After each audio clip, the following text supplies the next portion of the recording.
নমস্কার, আমি কবিতা চ্যাটার্জি আজকে নতুন রেসিপি নিয়ে চলে এসেছি আপনাদের সামনে। পালং শাক একদম নতুন রূপে রান্না করে দেখাবার চেষ্টা করব। এই শাক দিয়ে ভাত, রুটি, পরোটা খাওয়া যেতে পারবে। অনেক তাড়াতাড়ি অল্প সময় তৈরি হয়ে যায়। শীতকাল আরম্ভ হয়ে গেছে, এখন অনেক রকমের শাক বাজারে পাওয়া যাচ্ছে। শাক খাওয়া শরীরের জন্য অনেক উপকারী। আপনাদের নিজেদের চ্যানেল বাংলা টেস্টে সবাইকে স্বাগত জানাই। এখন আর বেশি কথা না বলে রেসিপিটা শুরু করি। এখানে আমি হাফ কেজি পালং শাক নিয়েছি। পালং শাকটাকে বেছে ভালো করে আর ধুয়ে নিয়েছি।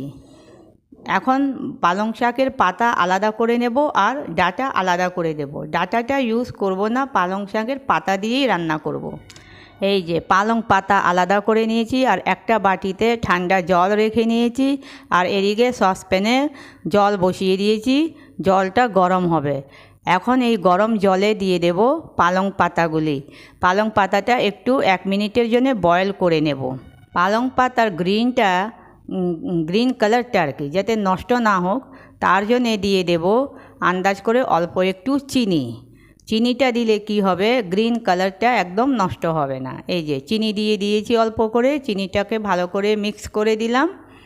আর এখন একটা বয়েল হবে, তারপরেই তুলে নেব শাকটা তুলে ওই ঠান্ডা জলে দিয়ে দেব। এই যে ঠান্ডা জলে দিয়ে দিলে তখন গ্রিন কালারটা একদম গ্রিন হয়েই থাকে, নষ্ট হয় না গ্রিন কালারটা। এই দেখুন আমি দিচ্ছি, এই দেখুন কীরকম গ্রিন দেখা যাচ্ছে না, খুব সুন্দর কালার। এখন ঠান্ডা জল থেকে তুলে পালং পাতাকে গ্রাইন্ডার জারে নিয়ে নিয়েছি। এটার একটা পেস্ট তৈরি করে নেব। এদিকে কড়াইতে ঘি গরম করতে বসিয়ে দিয়েছি। ঘিটা গরম হয়ে যাওয়ার পর দেব হাফ চামচের মতন গোটা জিরে। এই যে গোটা জিরে দিয়ে দিয়েছি। এখন এটাকে একটুখানি ভাজা ভাজা করে নিয়ে তারপরে দেব রসুন। এখন রসুনটাকে একটু ভেজে নেব। ভেজে নেওয়ার পরে এর মধ্যে দেব পেঁয়াজ কুচি। একটা বড় পেঁয়াজের আমি কুচি করে নিয়েছিলাম, সেটা দিয়ে দিয়েছি। এখন পেঁয়াজটাকে একটু ভালো করে ভেজে নেব, লাল করব না। পেঁয়াজটা যতক্ষণ একটুখানি নিজের কালারটা না চেঞ্জ করবে ততক্ষণ ভাজবো। এই দেখুন পেঁয়াজের কালার প্রায় চেঞ্জ হয়ে গেছে। এখন দিয়ে দিচ্ছি 1 চামচ বেসন। এই বেসনটাকে ভালো করে ভেজে নেব। যখন একটা ভালো গন্ধ আসবে বেসন থেকে, তখন দেব কাঁচা লঙ্কা কুচি আর আদা কুচি দিয়ে আবার একটু ভালো করে ভাজবো।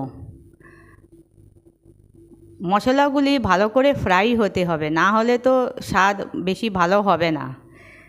ঠিক আন্দাজ করে সব ভেজে নিতে হবে।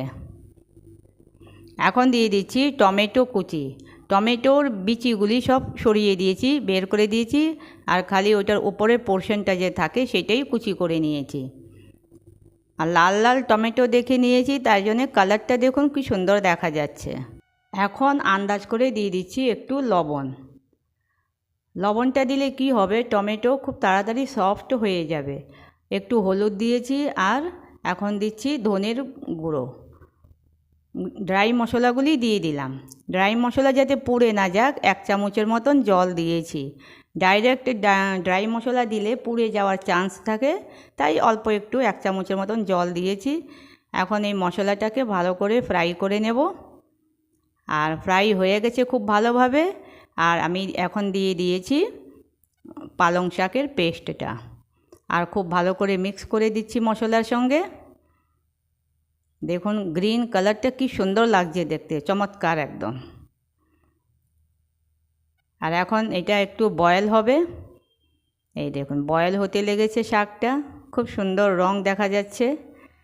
শাকের কালারটা একটু চেঞ্জ হবে, তখনই বুঝতে হবে কি শাকটা আমার পুরোপুরি তৈরি হয়ে গেছে।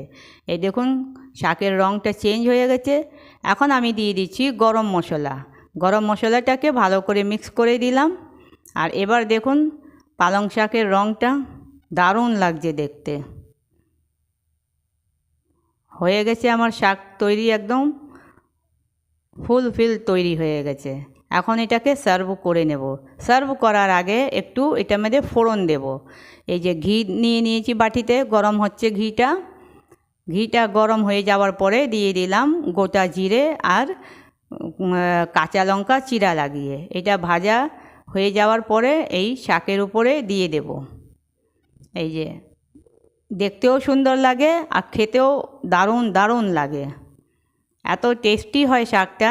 এটাকে রান্না করতে হবে দেশি ঘিয়ে, তেলে রান্না করলে হবে না।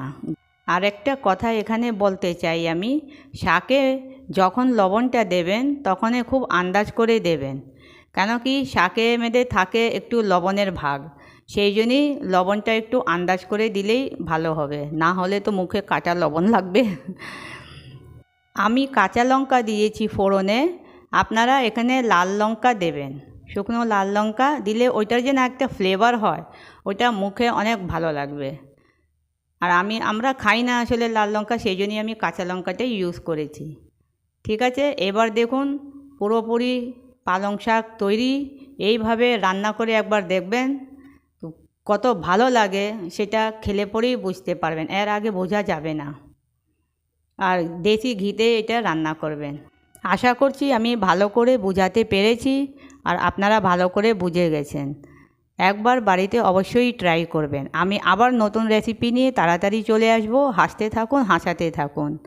Bye bye.